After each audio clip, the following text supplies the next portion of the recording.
And we are recording in progress, and I got to press got it so that I don't have a box in front of me at this point in time. And then also it would be very helpful if you can have your video on, but if you don't want your video on, if you can make sure that your name is in the bottom left, if you can do that, because we have had issues of people crashing events before, and we don't want to end up deleting you by mistake because we don't recognize who you are. So everyone that's on this call should have RSVP'd. And so we just want to make sure we know who everyone is. Also, please mute yourself unless we're going to be asking a question. And I should probably introduce myself. My name is Sam Staley. I am on the board of directors of the Florida Authors and Publishers Association. I am going to be the moderator of tonight's discussion and meeting. We pretty much leave the format up to the speaker, but we also encourage people to put links and to have conversation in the chat as well and questions. As your questions come in, either I can ask the speaker the question, or you can wait until you want to actually say, if you want to ask verbally, that's fine too. We do try to be done at 8 o'clock. So that, but some of us will hang around anyway, just because we like each other. Anyway, and I should also give a plug for FAPA, Florida Authors and Publishers Association. It's been invaluable for me as a resource, as a network, particularly those of my books. I've got 14 books. They're published by some traditional mainstream publishers that are very large publishers to very small niche independent publishers, and a couple that ended up being self-published but weren't intended to be, but that's what happened. And FAPA has just been a fantastic resource for me since I've been active as a writer and sometimes unfortunate publisher. But also marketing, the whole range. And what I like about FAPA is that it really does help us as authors understand the way the market works, which actually is why I'm really excited Brian's going to be here. A couple reasons, other than the fact he's one of our more popular speakers at our conference, our annual conference, FAPACon. But he is a book marketing specialist and consultant. He also runs seminars as well, and he's president of Premium Book Company. He's also the executive director of the Association of Publishers for Special Sales. I actually think this niche is way underestimated and underutilized by independent authors. And it's one of those things where 30 years ago, there might have been, if you were with a mainstream publisher, there might have been some staff that would work this, but very often, even then, it was up to the individual author to develop this. But this is really, I think, a very, very important part of independent publishing, as well as just growing your enterprise as an author as well. He's also the author of a number of books, including Beyond the Bookstore and How to Make Real Money Selling Books Without Worrying About Returns, which is, as other authors have, I've gotten dinged by those returns every once in a while, and that's a very unpleasant surprise. It's also kind of depressing that somebody returns your book. It's just, anyway. So without too much further ado, and we'll put some links in the chat as well for you to go to Brian's website and other places, but I'm just going to leave this to Brian. And I just also say that I have not had a chance, because there's always been a conflict when he's done a session at FAPA. So I'm excited about this because I finally get to listen to one of our most popular speakers and really benefit from this, not only as a moderator, but also as an author and independent publisher. So with that, Brian. Great. Sam, thank you very much. Up to you. My pleasure. Yeah. Thank you for the introduction. And it's good to see some familiar faces. Arlene, nice to see you. Ginger, Mark Mathis, Renee, Marcia, I think we've met at a couple of meetings, and some of the others are blacked out, but it's good to see you there. So thanks very much for attending tonight. And I will share my screen. Is this, can you see the PowerPoint? FAPA? Not yet. Okay. Share screen. How about now? Yes. Yes. Oh, okay, good. So that's what we'll talk about. We all know where the buck stops, but now we'll learn out where the buck starts. We're selling more books in large, non-returnable quantities. So it's this is well, Sam gave me an introduction, and that is me, and that is I, and just the point is I do have a lot of experience in as an author, and that's how I really got my start of trying to sell my own books. I started out when I was laid off my job on November 9th, 1990 at 10:37 a.m., but I will get over it. And I started just selling books in bookstores. I found out that that's not the place to sell books. I learned about returns, and so I started selling to other places and just built a business upon that experience. So I hear this a lot. People say, "I have nowhere to sell my book," but well, now you'll know where to sell your book, and that is in special sales, non-bookstore markets, which is our topic for this evening. So why sell to non-bookstore buyers? Well, this is an actual bookstore. So I can imagine if your book is down the bottom or way up in the top or anywhere here, it's very difficult to locate it. And what I found that if people, I would do a lot of promotion for my books, and I found out that people would go and they'd see a competitor's book or less expensive book right next to it and decide to purchase that instead. So I found that taking my book to see one person was a lot more effective for me. So what does special sales marketing look like? See if you can find a bear here. Do you see a bear? Most people see the bear right in the middle and the bottom, but you see 9 other bears in there. This is what I think special sales is, that you look for opportunities that other people can't see. And if you look hard, you can find these opportunities, like the bears up in the trees in the top left, or in the top right, or the bottom right, or up in the trees here. That when you start looking for these opportunities, or for something that other people can't see, that's where you really get the opportunity to sell more books. So I thought this is just an interesting way to introduce the concept of finding hidden markets. Some of the benefits that when you're selling to these people, you can get increased revenue, because if you want to sell 10,000 books, you have to go to Amazon or Barnes and Noble to get 10,000 people to each buy one. But in special sales, you can get one person to buy 10,000, and then they can buy place recurring revenue, recurring orders.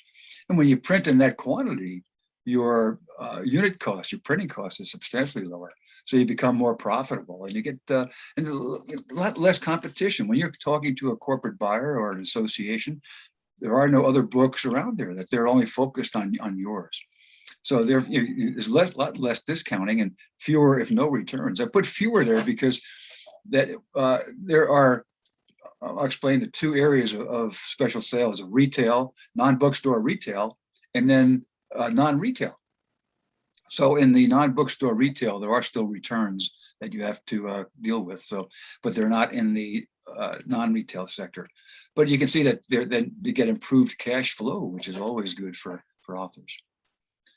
So a lot of it, when people are looking at how to sell this, it really is a fit with what you're currently doing.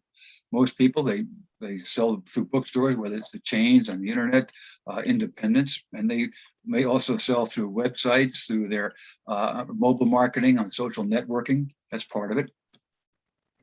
Selling their rights, whether it's film, electronic, direct marketing. My first books were about how to get a job, and I selling them to colleges, and the college students didn't want to buy them. They didn't want to spend the money for it. So I thought, who wants a college student to get a job more than the student does? Well, you're right, the parents. So I got a list of the parents of graduating college seniors, did a bundle of a video that I did in 2 books, and sold it to them, and sold more than 10,000 books to them, bundles to them, because they had the money and they had the desire to get the kid out of the house. And I empathize with that, because I was in that situation. Or the international sales. I did that actually. I had Job Search 101 that was had it translated into Spanish. There was no other at the time, no other book for the Hispanic market for how to get a job. So I had it translated, and it was Job Search 101, and the first translation was El Trabajo 101, which sounded good to me. I took it to a Spanish speaking person. They started laughing and said, what's 101? Well, it's the basic course in the US. Outside that could have been job search 346. It just didn't make any difference. So I had the whole thing retranslated, and a much better title. We have to be careful of the titles, particularly. You may have heard of the book, The Grapes of Wrath. That was translated into Japanese as The Angry Raisins. So be careful of when you get a translation to make sure that you get it. I didn't speak Spanish, so I didn't know that what the words were, but I did understand I learned the meaning of one word in Spanish, mañana. When will my translation be done? Mañana. I learned mañana doesn't mean tomorrow. It means not today. It's a big difference. Big difference. So that's what most people do, and they stop there. But that's less than half of the total opportunity. More books are sold outside these areas, which we'll talk about tonight, which could be book clubs, home shopping networks, display marketing, catalogs. Could be the non-retail, some of the corporations, associations, military, schools, the government agencies, and then non-trade retailers of the gift shops and discount stores and so forth. So we'll talk about those. But those three areas of the white on black actually comprise of over 60% of all books sold every year, and only 40% of the other 6 circles. So what we're talking about tonight, you can double your sales just by trying some of these new areas. So some basic assumptions.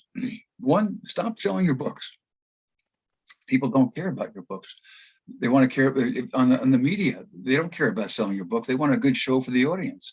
A retailer doesn't care about your book. They want to have more store traffic, and they want to have more inventory turns, more profit per square foot. If your book doesn't do that, it's off the shelf and someone else comes on. So you're selling, but to the reader, what you're selling is what the book does, not what it is. Think about Arm & Hammer baking soda. How is that used? It's used for brushing your teeth, as an antacid, for recipes, putting out fires, toothpaste, toothbrush. But it's how is the item changed? The product itself hasn't changed. It's just used in different ways by different people. And that's exactly what special sales is. You take your content, what the information in your book does, and then you show the people how they can benefit by purchasing. Particularly in non-retail, how you can solve their problems. So the copyright date is not important. It's the applicability of your message to the audience is the important thing. So you can revive your backlist also. And I'll show you tonight, we'll talk about how to sell fiction. A lot of people say, well, you can't sell fiction to non-bookstore buyers. Well, yeah, I'll show you how you can do that. And then creative selling. Each sale is different. We had one company that just recently we got an order for about 50,000 books. It was for a pharmaceutical company who created items for the products used in chemotherapy and radiation therapy. So they bought a book called Eating Well Through Cancer. And it was about the recipes for how to deal with when you're going through these procedures. And they bought 50,000 books as the first order, and they gave them to the physicians who were using their products, and the physicians gave them to the patients that are going through these procedures. So that was just an example of how that can take a book about eating well through cancer and get a large quantity order for it. And then you increase your revenue by selling more, not publishing more. Some publishers and authors think that, well, I have to come up with a new book, a sequel or a second edition or a totally new book in order to make more sales, but that's not the case in this. So let's get started. First of all, define your target buyers. Usually when I ask somebody about that, I'll say, who's your target reader? And they'll say, everybody. You know, well, how do you contact everybody? It's a little bit difficult. And what's your marketing plan? I know that I used to when Oprah was on, I asked my client, what's your marketing plan? Well, I want to get on Oprah and sell 20 million copies. And so I call that the phantom of the Oprah. That is something that you have to be able to have a better plan than that, certainly for it. And if you're going to sell 20 million copies, you have to print 20 million copies. That gets pretty expensive. But find out who your potential buyers are. If they're a low income demographic, well, maybe you have to have your books in discount stores and warehouse clubs, or maybe if they're an upper income bracket, maybe on cruise ships. If they're an older demographic, maybe have a large print version. So that's just the more that you can define your buyers, where they shop. Are they career people? Do they travel a lot, and so you want them in airport stores? Or are they parents where you want to have your book in supermarkets? And when do they shop? So if your book is a holiday gift now, that's certainly good. I sold books to the college students, so did a big business in the April, May, June timeframe. And what form do they prefer? Do they want the large print? Do they want an ebook, or they want a printed book, or a hardcover, or soft cover, or an audio book? Or they want your if you're talking to a corporation, they may want your book or your content in the form of a workshop, or an association may want you to speak to their groups.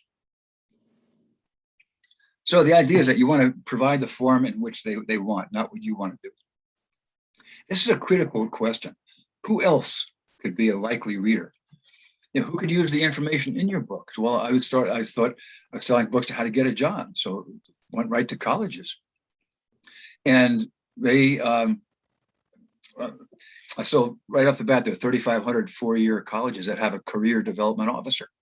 So within 3 weeks, I sold 3,500 books just by doing a direct mail program to these people. I bought a mailing list, and they each bought one. And they paid the shipping for it. So it was a very lucrative deal. And what overlooked segments could use your content? I got a call from a prison librarian one time who wanted to buy my book, my job search book. I said, why? I didn't say why. I just inquired me why.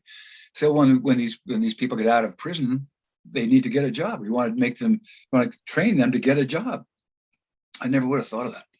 So I sold 1,500 books within 2 weeks to the Federal Bureau of Prison Libraries. And they gave them out to the different libraries. Actually, I sold a lot more. They kept getting stolen. But it's the idea that I thought, who else is in that similar situation? The military. They're in for a limited amount of time, and when they get out, they need a job. So I did sold books to the military, also to the spouses of the service person. They're changing jobs every couple of years. They needed information about how to get a job.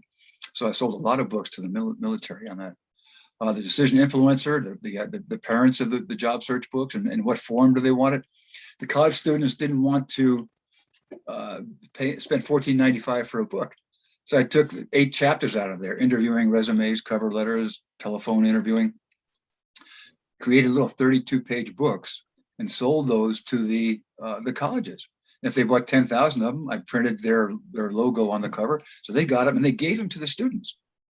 Their objective was to have the students get a job when they graduated, so they could tell the incoming freshmen that their higher percentage of their graduating seniors had a job. So I only made $0.10 each on those booklets, but printing them in large quantities, but I sold over 2 million of them in 3 or 4 years. So it added up very quickly. I took the same information and just changed a couple words, and to instead of student, it was citizen or something. Just some minor changes, and sold them to state governments. And so that they had the same thing. I had my Job Search 101 book. And this is out of print. I'm not selling it to you. It's pre-internet. But I took it to the state of Connecticut, and they said, "We love your book. We're not going to buy it." So why not? So we do a lot of workshops. And a perfect bound book, when you put it down, it just comes back up upon itself. So we don't want a perfect bound book. So I took it to Staples, cut off the binding, put a wire binding in it, and I took it back and said, "How do you like it now?" They said, "We love it. We put in a standing order for 8,000 books a quarter." I never changed a word. I just changed the binding on it. And I said, "Who's doing your workshops?" And we said, "Well, we have different people doing them." "Well, why don't you have the author do the workshops?" And I said, "Fine." So they paid me to do the workshops using my book as the textbook. And I took that same concept to other states with similar results. So that it adds little by little, just adds up, and just to keep getting these different orders that get that recurring revenue, you get additional revenue that really does add up. So that by selling that to state governments, they could use the in Connecticut, I did a video on interviewing. So the state of Connecticut, when people signed up for their unemployment benefits, they got a package of 8 booklets that I had shrink wrapped, and they had to watch my video getting a job. So that other states did the same thing. So anyway, just the more questions you can ask yourself about who else can really give you ideas for additional concepts. Then you put these people in groups. For example, if you have a children's book, there are different people that can buy your children's book, and they all buy for different reasons. The libraries will buy different reasons in the children's hospitals, and moms groups buy them, daycare centers. So you can see how by organizing your different segments, you can come up with new ideas and different ways of reaching them. And here's a book for fiction. We had a book about a cannon train in the Revolutionary War, bringing cannons from Boston to Fort Ticonderoga, where Washington was. And so we went. The book was about that train and bringing the cannons there. So we went to all the national parks, all the state parks, and that trail. Went to the supermarkets in Boston and Fort Ticonderoga. Went to the hotels. They put them in the gift shops. Historical societies used it as a fundraiser. Went to different reading groups. There's a reading group choices. Is a readinggroupchoices.com is a group that they're groups of people who read around the country. My wife's in one of these. There are 13 women. They read the same book each month, and they get together and discuss the book. Well, this Reading Group Choices has a list of those people. So if they put your book in their quarterly catalog, it's primarily fiction. So that you can sell a lot of books, and when you contact them, tell them, if you so desire, that when these groups read your book, that you can meet with them via Zoom, so they can talk with the author while they're debating your book. But you can see how these different groups, they had groups that would reenact Revolutionary War battles. So they would use the book as a fundraiser or just to sell it on there. So there's a lot of different ways that fiction can be sold also for that. So let's look at dual distribution, where we have retail and non-retail. Looking at non-bookstore retail, but here it's just like selling through a bookstore. You get the retail price on it. You find distribution. And then you get to contact the buyers. The distributors contact the buyers and sell the book for you to the bookstores, airport stores, discount stores, pharmacies, warehouse clubs. So selling to retailers it's exactly what you're doing now to bookstores. Well, you're just finding different distributors that would contact them. And I'll give you some examples of these as we go along. So it's very similar to what you're doing. So that would be a good place to start. So it's, again, you're more familiar with that. But then the non-retail, you contact the buyers, then decide on the form, like that state government. They didn't want a perfect bound book, so just change the binding on it. Then you negotiate the price, and then you close the sale. So there really are different approaches to it, but on the retail side, you're already used to, you already know how to do that. So let's look at the retail on this. That you want to sell 10,000 books, you have to find 10,000 people to each buy one, or maybe 12,000 people. Sure. Brian, real quick before we get on to, sure. Oh, actually, maybe, I'm sorry. I think you're going to hit this. So I'm sorry, keep going, because there's a question in the chat about mailing lists, but I think you're going to get to that. I am. Yep. Okay. Sorry, I jumped the gun. Not a problem at all.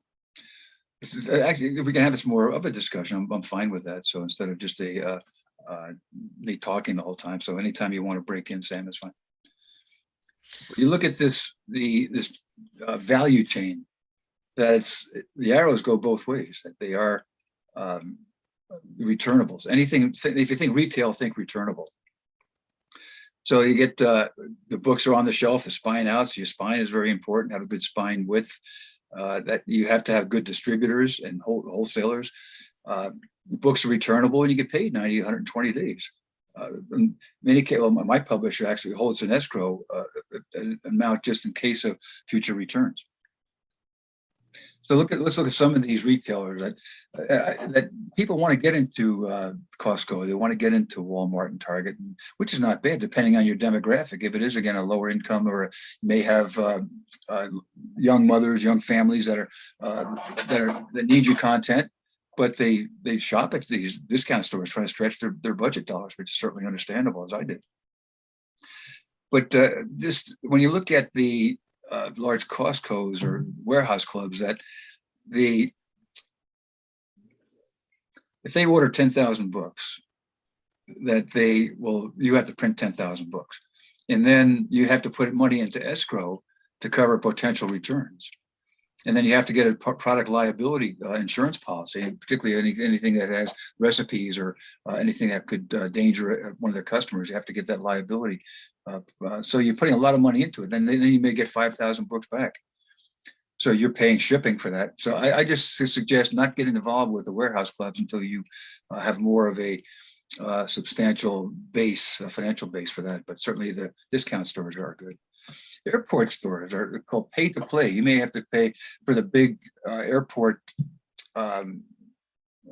store, the Hudson, for example. Those that you have to pay monthly to have your books on display. So they usually go for the top best known fiction and nonfiction. Although in the Hartford area, I'm in the central Connecticut area, Hartford Airport has a bookstore there. It's called Cover to Cover. It's a local. They have local books that are front based, not just the top 10 retail, non-retail, fiction and nonfiction.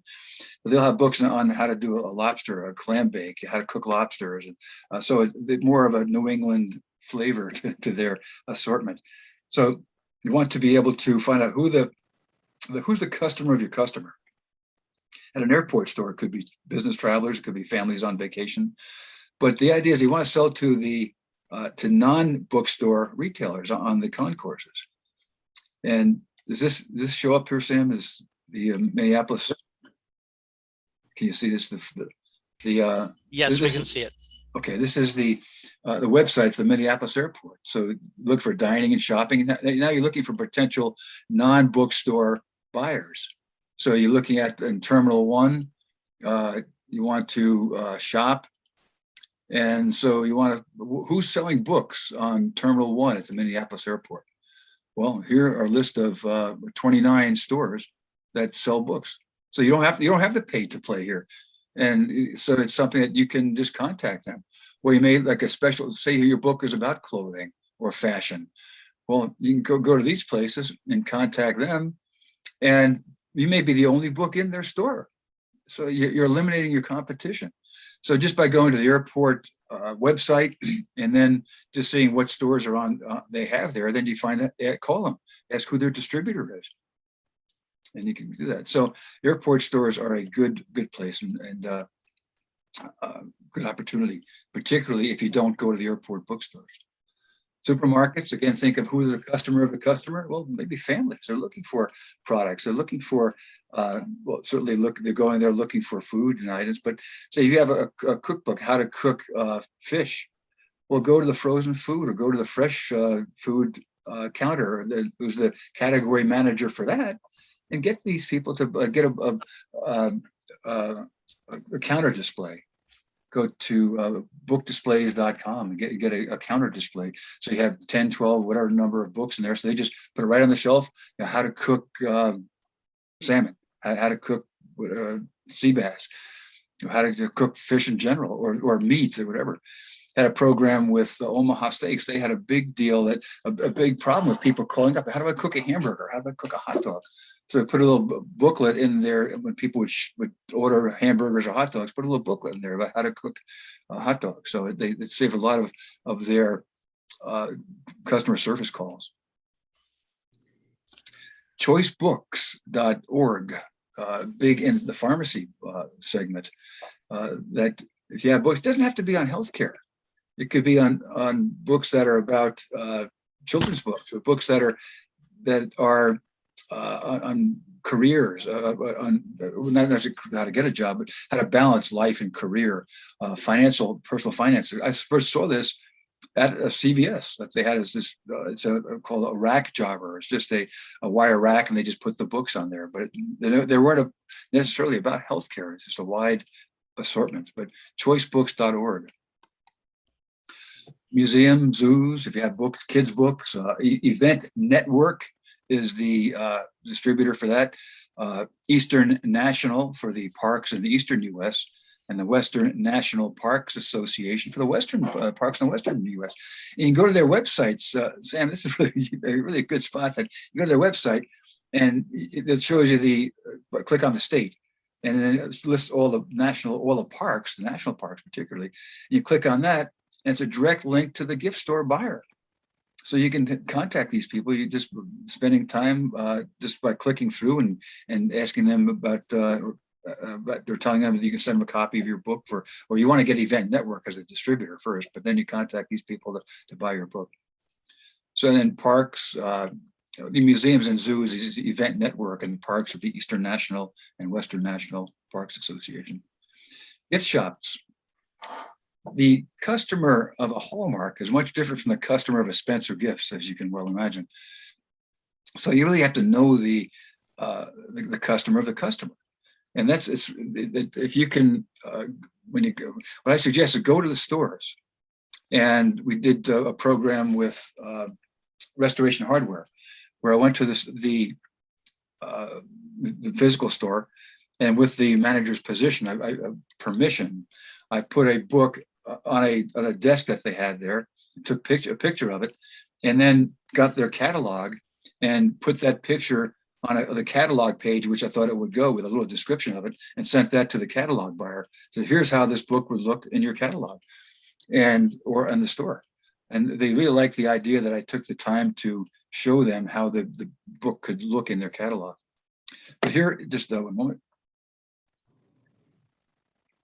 This website is greatrep.com. If you're looking for a rep to get you to the gift market, go to greatrep.com. And if you go here, you go to Reps Wanted. Click on that and just put your book cover there and the description of it, and then the reps will contact you. And if you want to go to a gift show, click on shows, and that lists all the current shows. One here starting today in New Orleans. This Smoky Mountain Gift Show is one of the largest in the East Coast.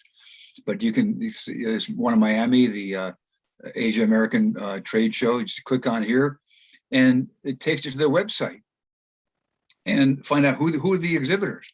And if you don't want to go there, if you say there's one in California or one in Paris, find out who the exhibitors are. Maybe they will, for a fee, maybe a 15% or whatever, that they will sell your book for you, act as your rep. Or, well, you can contact them and just go to their exhibitor list. Specialty stores, if they have books about pets, go to Petco, go to PIDA, the Pet Industry Distributors Association.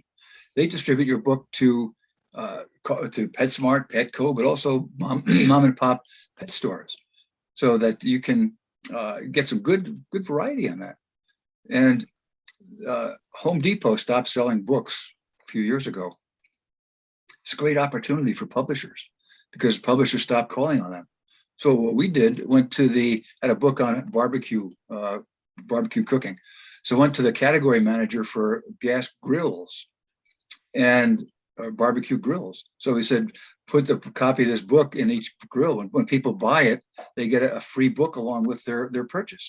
So if there are people, should I go to Home Depot or Lowe's to get this grill? Well, I get a free book at Home Depot, so I'll go there.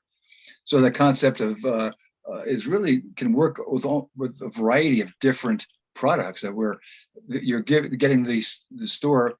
They're not selling the book; they're giving the book away as a premium, and we'll talk a little bit more about that. But it's something that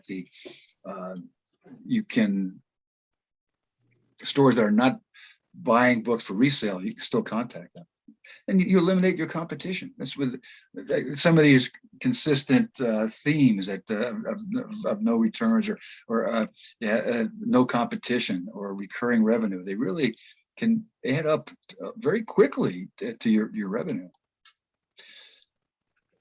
I'm getting to non-retail, Sam. Now, are there any questions on retail that you want? I'll talk about the mailing list now. But yeah, okay, yeah. So I think the question, this was Arlene's question, was, are mailing lists effective? And that I've always thought of that as sort of a retail type of way of marketing your book. Maybe not, but let me.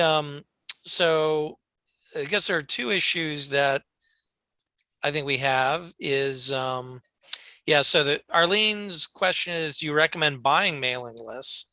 And what should we watch out for? Because some people are scared of, I mean, naturally about whether or not you're getting an honest list. Yeah. Or maybe it's a list that's so old it's not useful. You just paid $300 or $400 and you have find out that all the, the list is 5 years old and it's no longer valid. Yeah. Yeah. That is a problem. But if you go to someone like Info USA, which is more of a reputable firm for mailing lists, they can really get some down to zip codes if you want to buy. But you want to find out how frequently the list is purged. And so you ask them that. They go through it monthly, quarterly, annually. So they purge out the bad emails. Typically or bad addresses, what a lot of times, Sam, what they'll do is that you buy the use of the list for one time, and they seed that with some people. So if these people get your mailing twice, you get billed again. So if you buy it, you can buy multiple lists. But yeah, you have to be careful about that. Arlene has some good points there, that you need to be able to find out how current the list is. Is it by title? Is it by name? Is it, when I bought that list of the parents of graduating college seniors, it was by their name. So it might be cheaper to buy to the parents of college seniors, of something like that, or to a Dear Purchasing Manager or Dear Human Resource Manager. Those are a lot less effective and more likely to be not effective. Yeah. Steve has his hand up.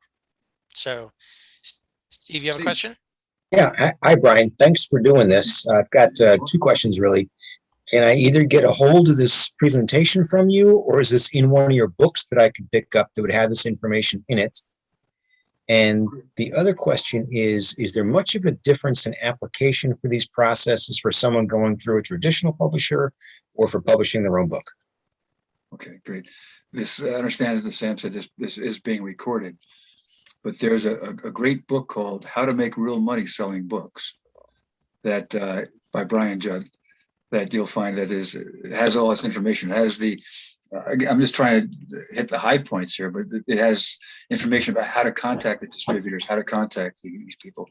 So the second question, Steve, is that most of the traditional publishers I found to sell retail. They don't sell the non-retail. So look at your contract, and if you have a contract where you're able to sell to non-retail buyers, then that'd be a great opportunity for you. But just find out if you get a large sale to a corporate buyer, and you're only making your 10% of the net sale. It's not as much as if you are making the sale yourself and getting the full revenue from it. So I was check with the contract with your publisher, ask the publisher if you can set up these opportunities. I can't imagine them saying no if you're out there trying to sell more books. So does that answer your question? Good, thank you. Okay, Sam, just go ahead then. Yes. Okay, we'll start talking about non-retail. Here's where you're really getting into some big numbers.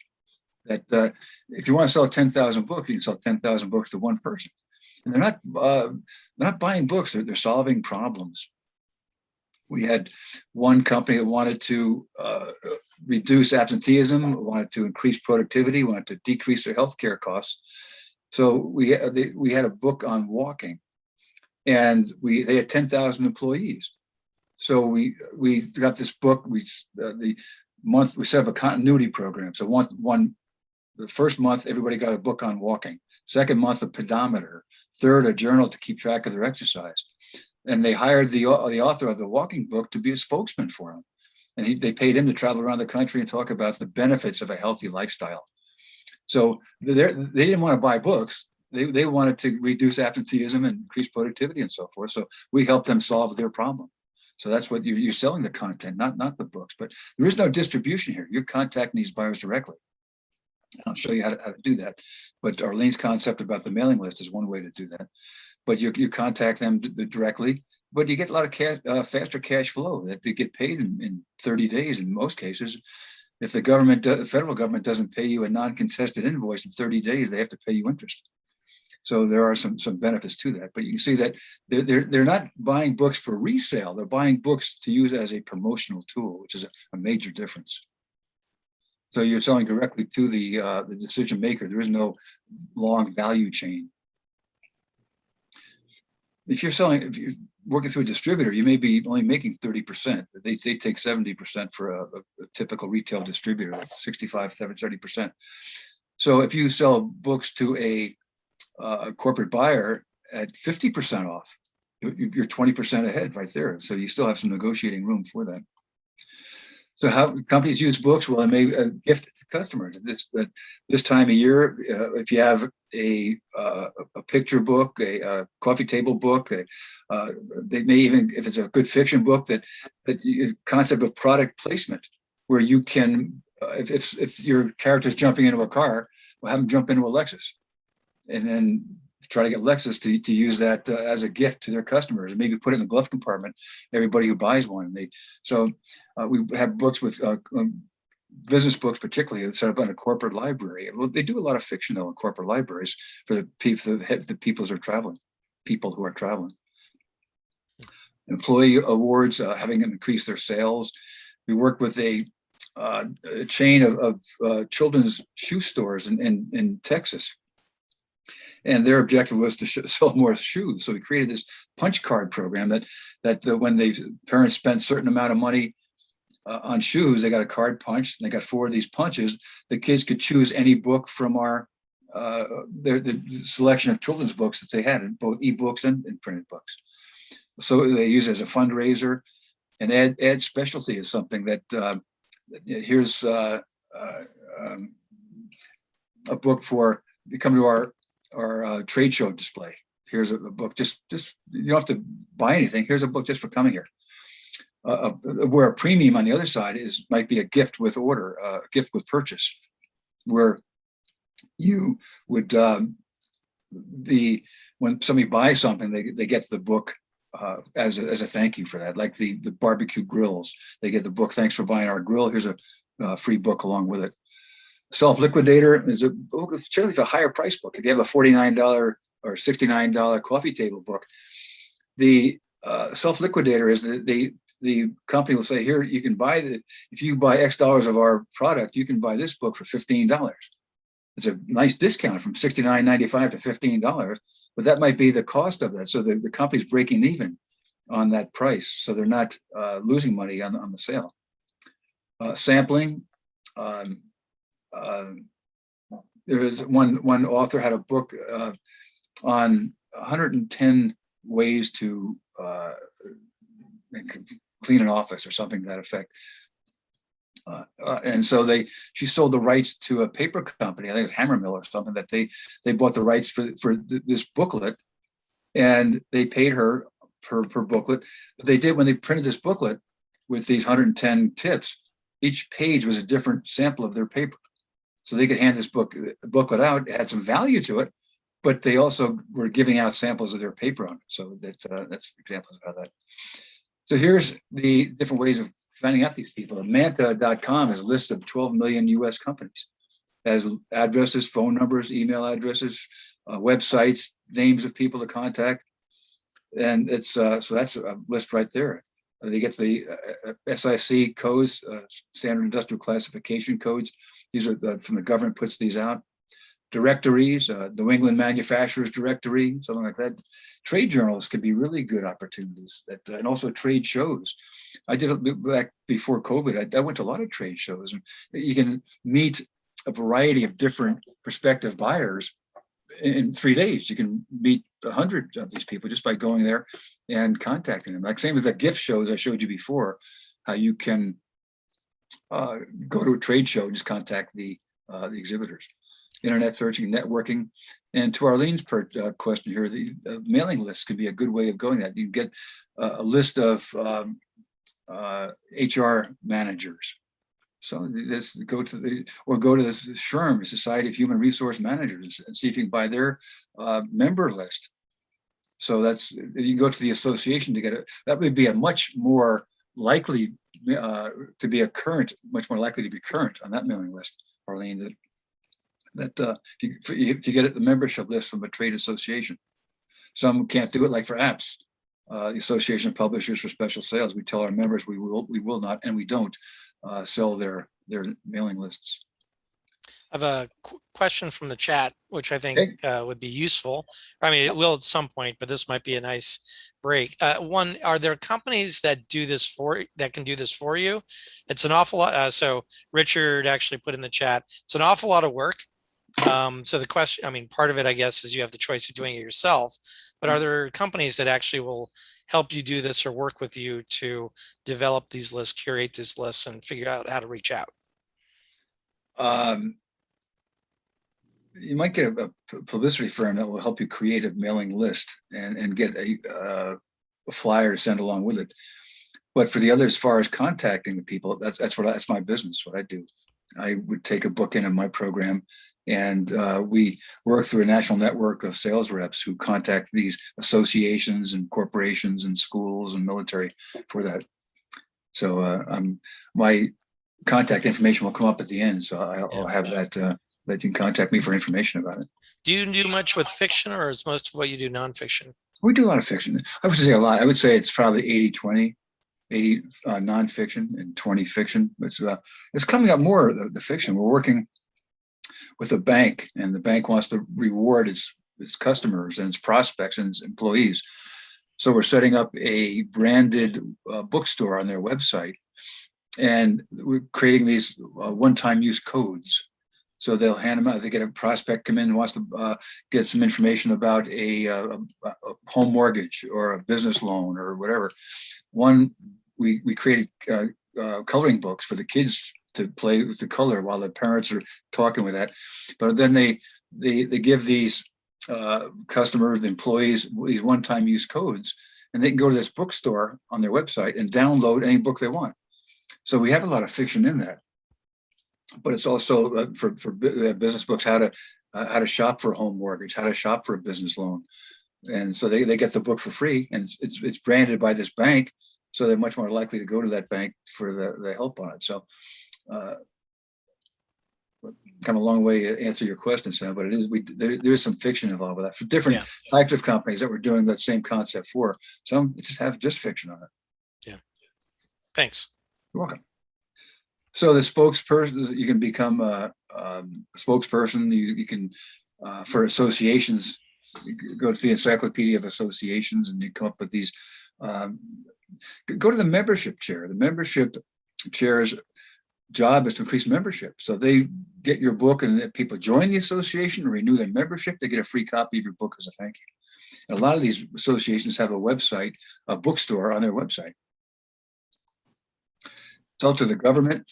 This GSA, the General Services Administration, is a good place to start with. But every state has what's called a PTAC, a Procurement Technical Assistance Center, and their job is to help you sell to the government.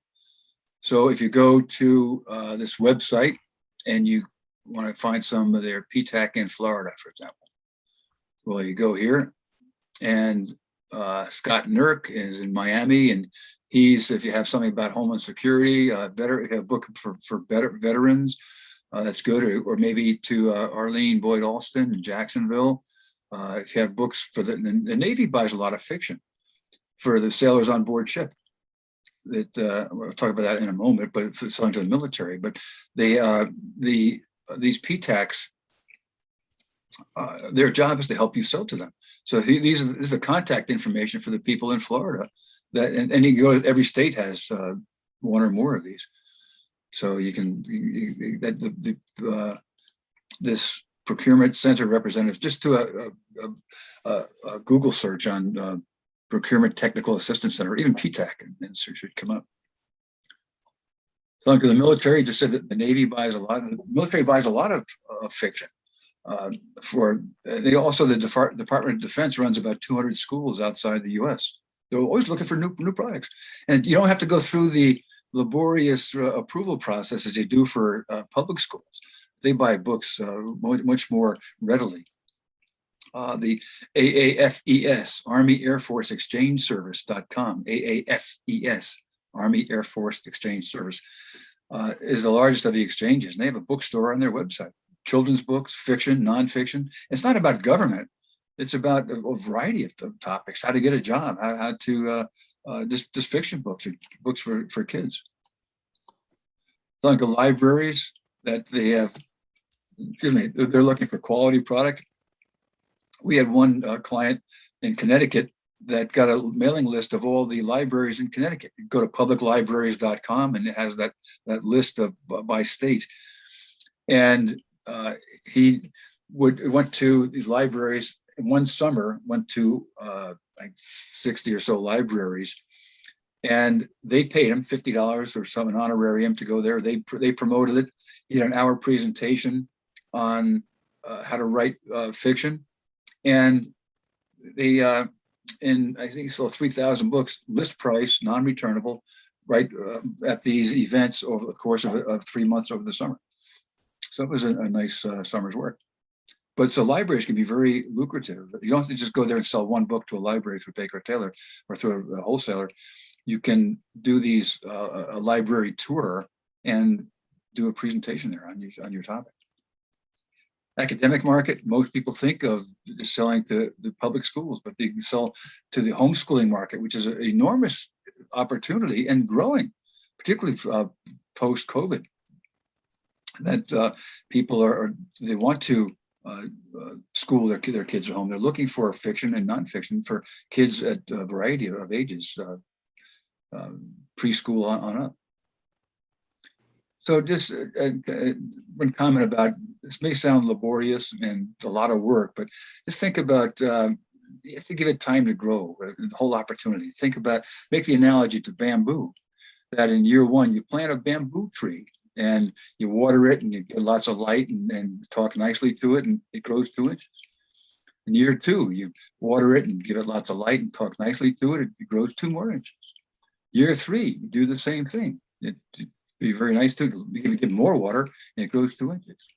Year four, I started to get tired of it now. I put in all this time and effort into it and it just grows 2 inches. And I've put 40 years of doing this. I quit. I'm not going to do it anymore. But in year five, the bamboo tree grows 80 feet. Not from what you did in year five, but what you did years 1 through 4.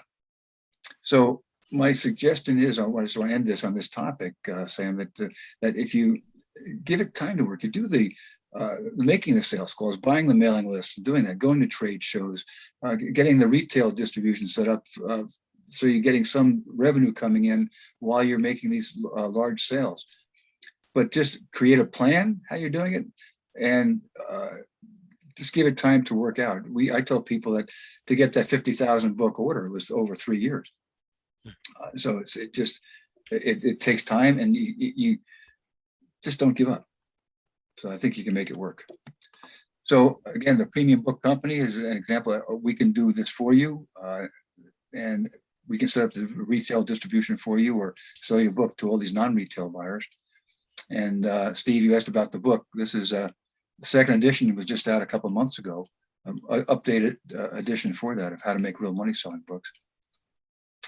And looking forward to it. Thank you. I'm definitely gonna pick that up. Thank you. That's it, Sam. I don't know if you want to open up the questions now, or yeah, we'll definitely open up some questions. Have a few minutes. We got 5 minutes till we officially close at any rate. Marcia actually has an interesting question.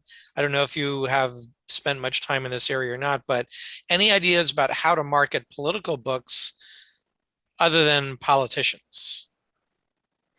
So suggestions for marketing political books besides politicians. Well, that'd be interesting. Corporations, we stay away from that. Anything that's political or religious, they don't get involved with. But I would say you can go to associations that might something that have some. It depends what the political bent is. If it's something about environment, obviously there's environmental associations. If it's about some hot topic, it would be tough again because the corporations wouldn't pick it up. But I would suggest, again, depending on what the direction of the politics is. If it's something about environment, we sold a lot of books that address the environmental position, not from a political standpoint, but from a environmental standpoint. So it's, I would just suggest going to associations that are political, depending on what the bent is, that you can go just do a search on associations that would be amenable to the position taken in the book, and then they can use it as a fundraiser. Well, we found also that association newsletter editors will like to excerpt from a book, that particularly if it's about their topic, obviously. So you might allow them to excerpt from it and then put it in their bookstore on their website. So they can put the excerpt in the newsletter and then just tell people to go to the website to buy it. So without knowing more about the book, Sam, I would suggest doing that, getting to an association particularly that would be amenable to the content. Yeah, and actually, because this is an area I work in professionally, if you're near a college campus, if it's a timely issue, look up student groups, because Sure. they want speakers to come in and they'll let you sell books. And so that happens quite a bit at Florida State and other campuses too. Good idea. Yeah. Any other, let's see, what do we have here? I love the idea. I mean, what you're talking about, the idea that this has to grow. In other words, don't expect a 6-month turnaround or a sort of return on this. It really is an investment. Okay, so you've got all the contact there. Any other questions or comments for Brian? I thought I saw another one in here. It did cover a lot of material in an hour, and it's something that I don't want to just people get disheartened that they get inundated with information. But if you give it time, set up a plan to make it work, it works. Yeah. There's a question about what are your thoughts about books on the pandemic? About the pandemic? Yeah. What are your thoughts about books on the pandemic? I think it's a hot topic. It's something that it's probably not going to go away. It'll be around. I don't know if I want to say forever, but it's something that we'll learn to live with. So I think people are looking for that, coping with it. Certainly, the controversy: do I get my kids a shot? Do I get a booster? If I don't want to be vaccinated, do I have to quit my job?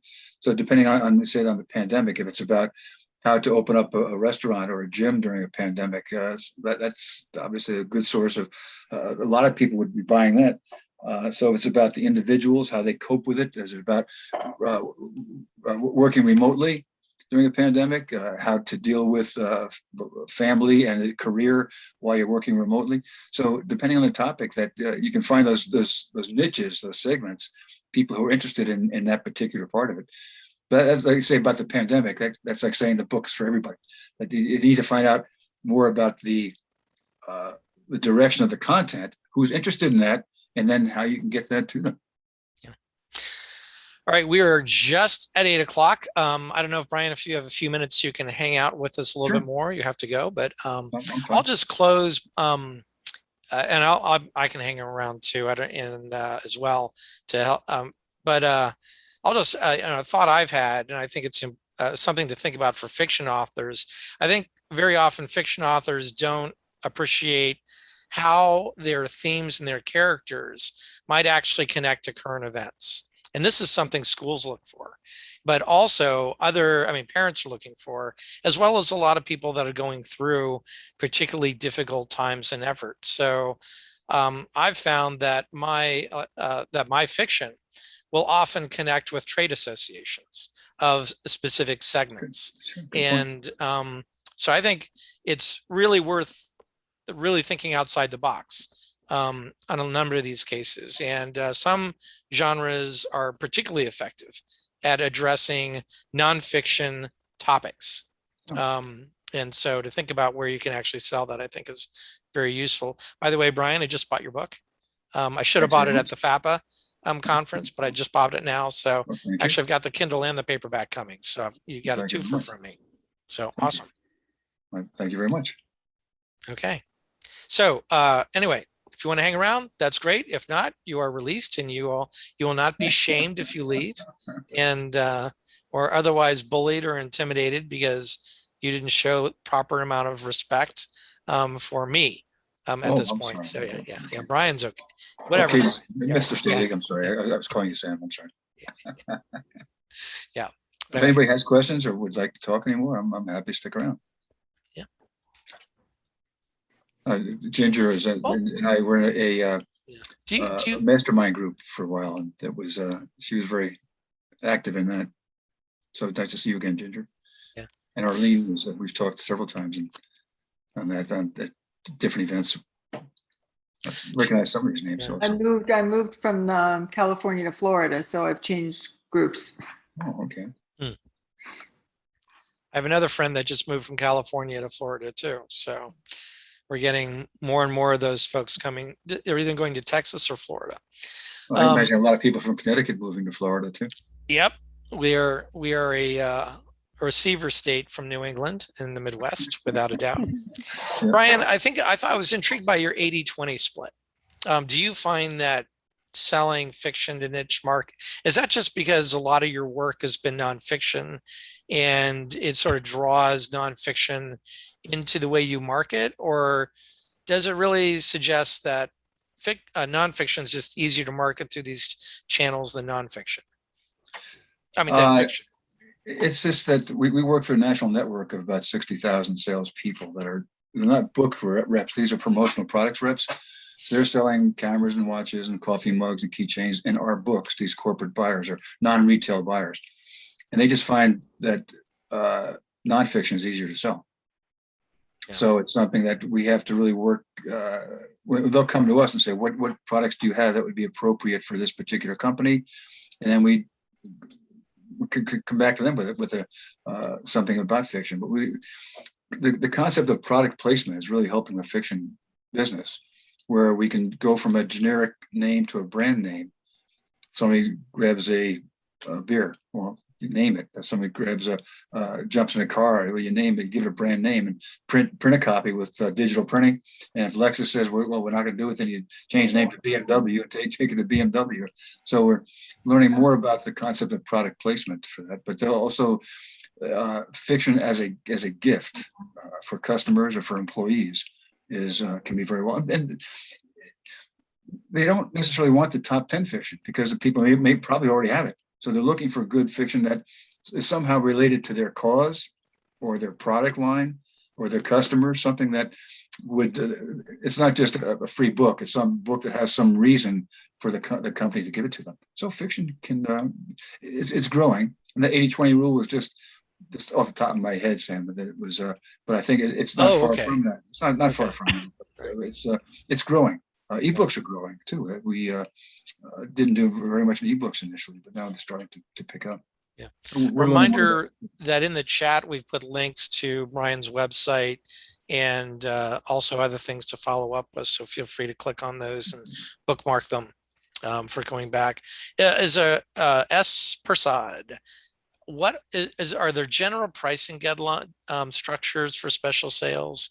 I know that, for example, my mother, who was in retail, used to say that there is at least a 50% markup or 100% markup in retail. Is there some rule of thumb that's used for these special pricing deals? It's not. That's a great question. And in retail, it's the same as bookstores. You get the discount to the distributor, and then they sell it to 50% off to the bookstores or whatever. So they're making their margin, but you have to deal with the distributor. So you only make your 25 or 30%, 35%. But a non-retail, that question is really pertinent to that, but because of everything's negotiated. It's based on quantity, and the higher the quantity, the lower your unit cost, for example. So you can really have a lot more negotiating room. So it's generally a cost plus. In retail, it's the percentage off list, but in non-retail, it's cost plus. And you don't look at how much you make per book. Look at how much you make in aggregate for the order. Like I was saying, I made those booklets. I was making about 10 cents each, but I sold 2 million of them. So it's something that was over a few years. but I wasn't looking at just, well, putting all that work and only making 10 cents a booklet, but it was something that in aggregate, it just builds up. So the pricing is based on quantity. It's based on blanket orders, like that 8,000 books a quarter from the state government that they discounted on that, but you have some negotiating room. One thing that I did early on, I had my job search book. It was a black and white interior and a 4-color cover. And I wanted to print up 10,000 books, but they were like, for 10,000 books, it was say $2 a book. But what's the most expensive part of printing a book like that? The cover. So a 4-color cover. So I printed 10,000 covers and had those at the printer and just did 2,000 books at a time. So I got the 10,000 unit price on the most expensive part of the book. And they just put together 2,000 books at a time. And it was much less expensive. Went down like from $2 a book to 75 cents a book, but at 2,000 unit. And that really helped me because I remember I got a call from Kmart one time. They're having a special job search program for their for whatever cause that they were sponsoring. So can you get 5,000 books to us in 2 weeks? I said, well, yeah, because I had the 10,000 covers already printed. Just had to do a 5,000 of the black and white portion of the book. And that I was able to meet that deadline. Where if I had to print the 5,000 books from scratch, it would have been more expensive. Plus, it wouldn't have met their deadline with the shipping on it. So there are some creative ways of getting around that to reduce. You want to reduce your costs so you can have more negotiating room, and just get pricing for at different quantities. And then I don't know if I mentioned this, in the non-retail sector, they also, the buyers pay for shipping too, so you don't have to consider that in your pricing. So it's you have a lot more negotiating room, but the pricing is all based on quantity and cost plus particularly.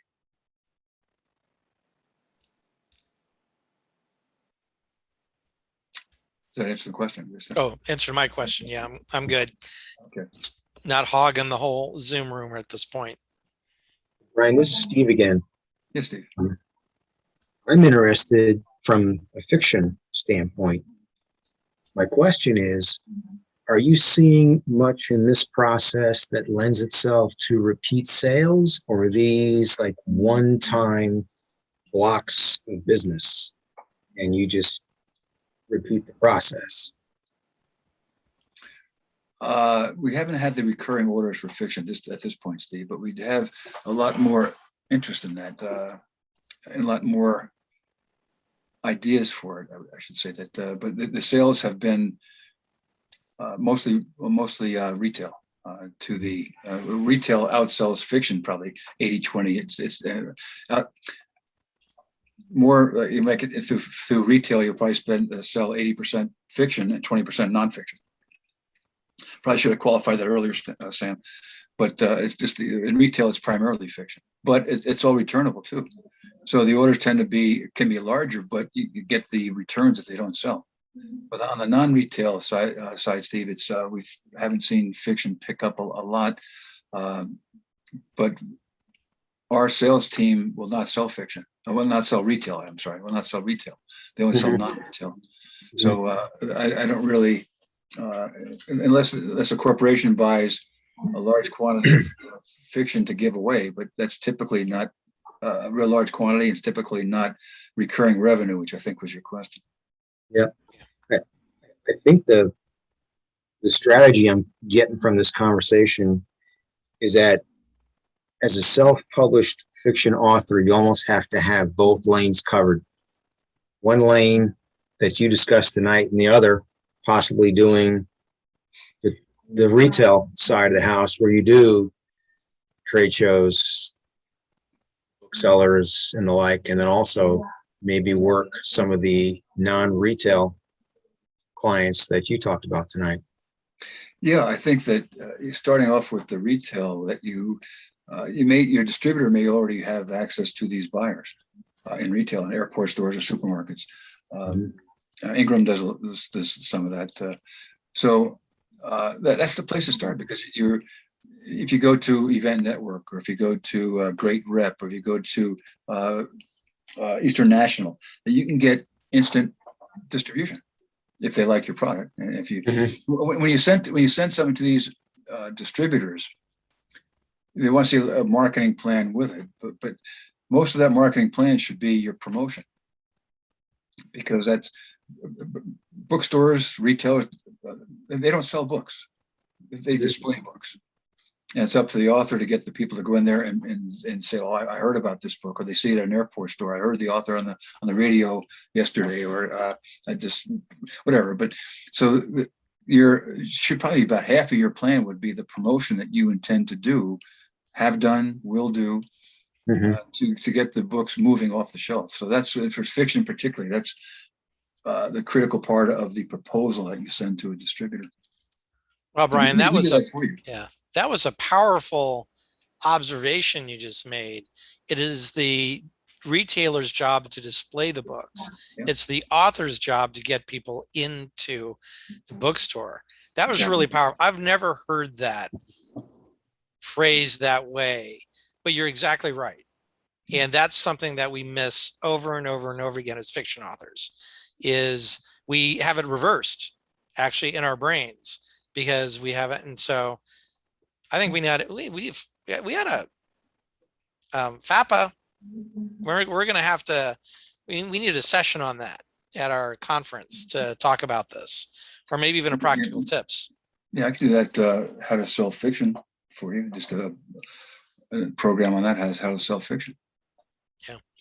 Just in special markets, but it's, you just have to give it time to work, regardless of the approach you take. You just keep at it and don't give up. And it sounds very corny, but it's something that that's what I did over the years of my just built a product line with a variety of different books and topics. I think it's true in business in general. It's just, you have to stick to it. Yeah, exactly right. Sort of interesting statistic that 95% of small businesses fail within the first 10 years. But of those 5% that succeed, 95% of those had failed in a business before. Yeah. So they learn what not to do. Mhm. And they learn what to do. And one of those things was to give it, have a plan, and then work your plan, and have a multi-year plan for it. So, always have that, not the carrot out there, but you always have that, the direction. Got another hand raised there from the administrator. Yeah.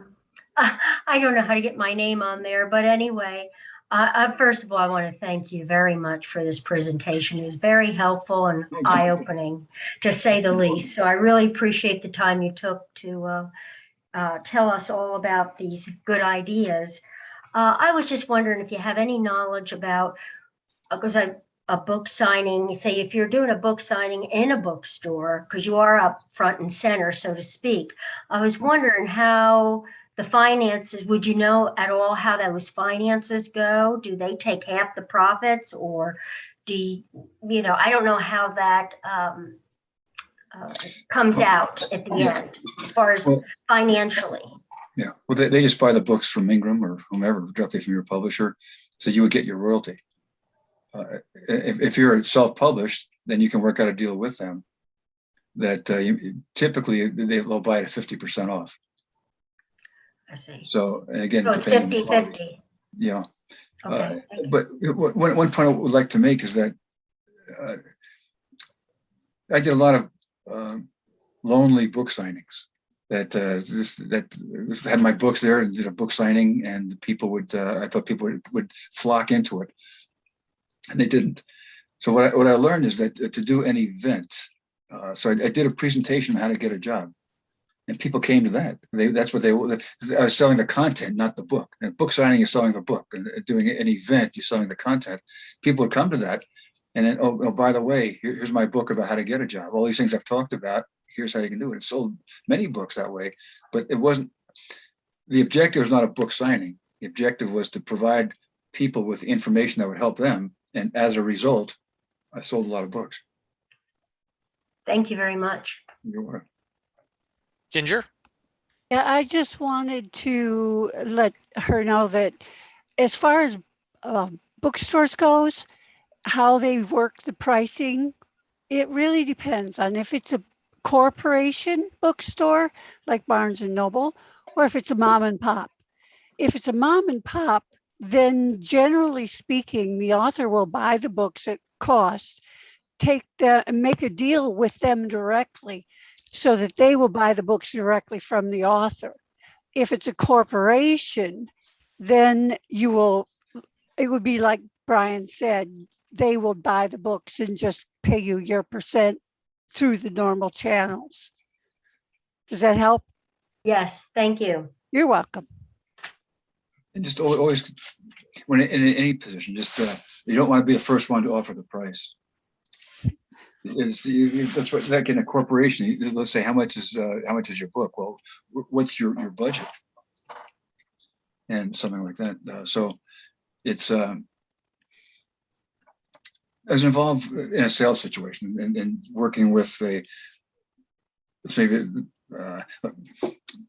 talking with a buyer, and the buyer would say to the author, "Tell me about your book." Well, it's 300 pages. It's got some great photographs, some excellent testimonials. Look at all these awards it had, and it's only $14.95. If you buy 10,000 today, I'll give you 50% off. How many do you want? None. But if you say, the buyer says, "Tell me about your book," and I say, "Well, may I ask you a couple of questions first?" "Well, sure. Well, have you ever used books before as a promotional item?" "No." "Well, what do you use?" "Oh, we use coffee mugs." "What do you use coffee mugs for?" "Well, at trade shows, if people come to our booth, we give them a coffee mug as a thank you." "Don't they get a lot of coffee mugs from others?" And I said, "Well, yeah, but ours is different. It has our logo on it." And then, "Well, do you store those obviously between shows?" "Oh, yeah." "And so you ship them to each show?" "Yeah, we do." "And they ever break?" "Oh, yeah, they break." "How many do you normally buy?" "Oh, we usually buy 5,000 of them at a time."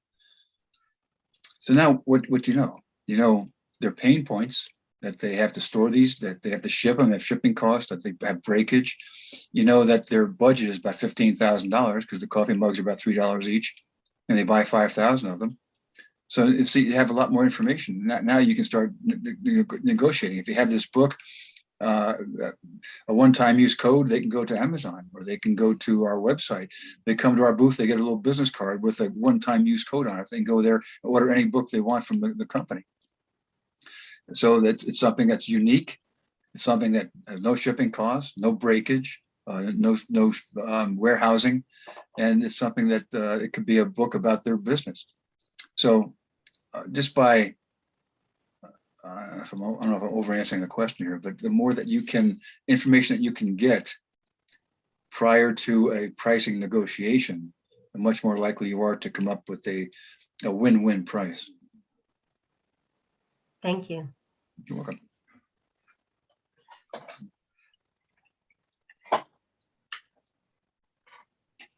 Thanks, everybody. I'm going to go ahead and punch out. It was a pleasure seeing everybody. And Ryan, thanks again. Sam, thanks for hosting. Good night, everybody. Thank you, Steve. Great questions. Yeah.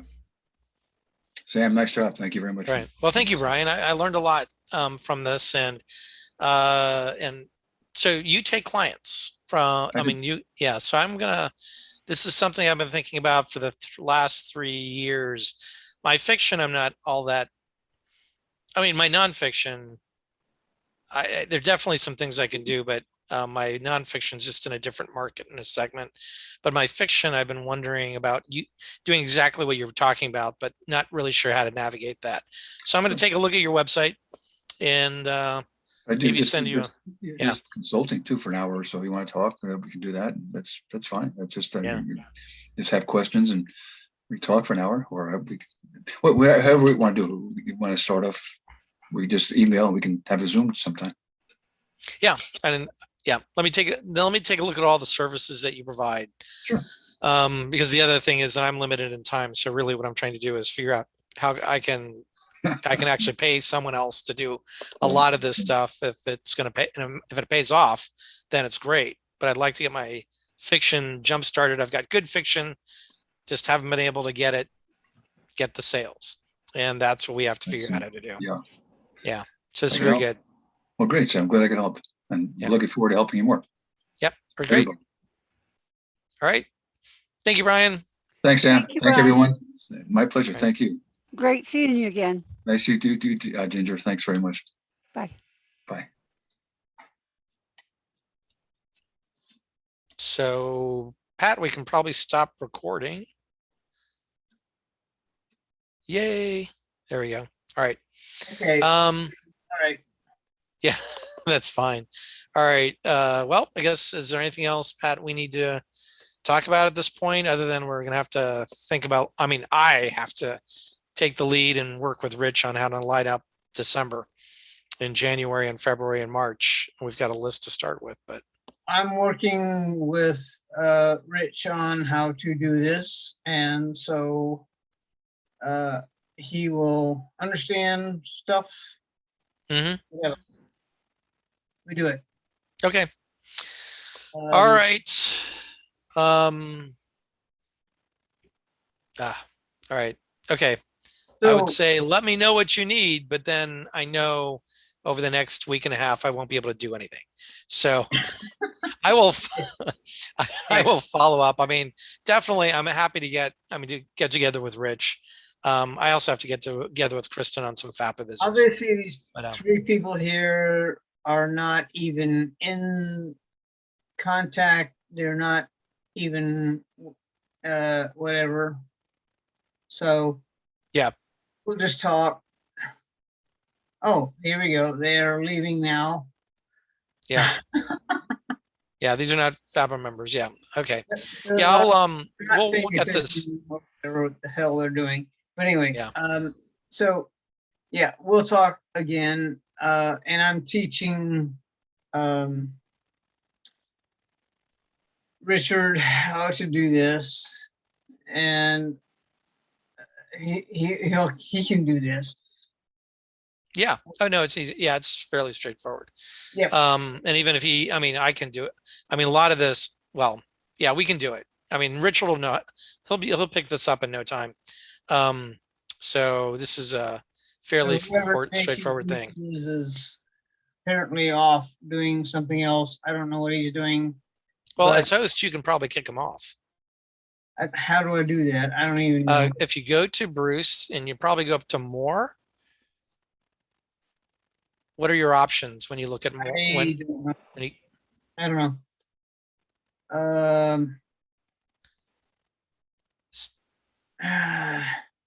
So there should be, when you put your cursor over JC Bruce, there should be a something that comes up that says more. Oh, he's off. Okay, Okay.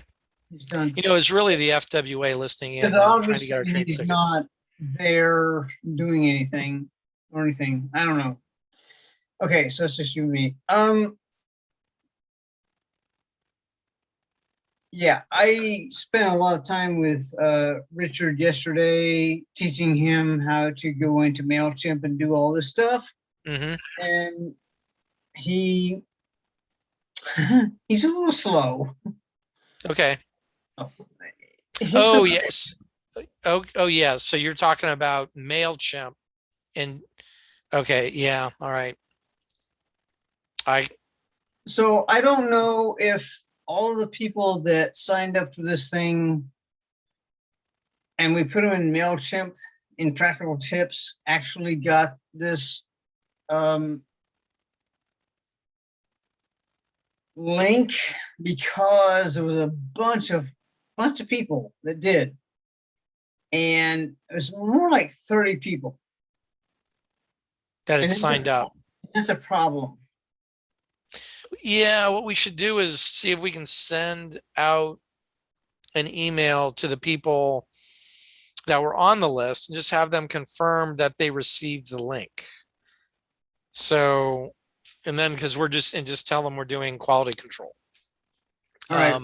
To make sure that this is executed. And if not, well, the other thing is we want to make sure that they have access to the recording when we're ready to put it up too. Right. Right. So, my concern is there were several people that contacted me and said, I contacted you, blah, blah, blah, blah. I did not get the link. and they got the link through MailChimp.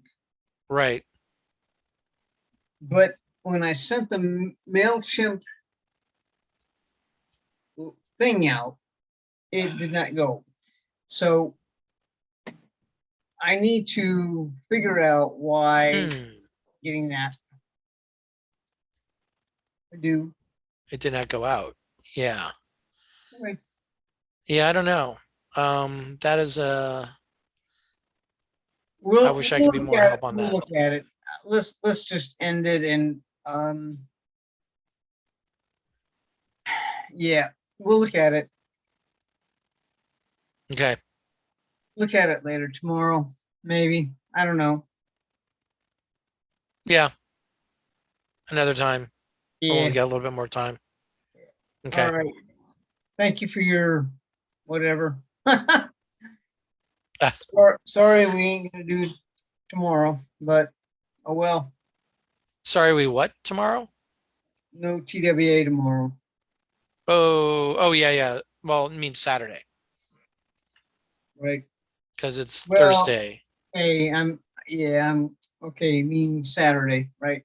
Yeah. Okay. I was thinking, oh my gosh, I've forgotten something. I was No, supposed to be doing no, you're good. You're good. Yeah. You're good. Thank you, Sam. I appreciate All right. it. Yes. Thank you. Oh, thank you, Pat. You're doing all the work. All right. All right. I'll Good talk night. to you soon. All right. Bye.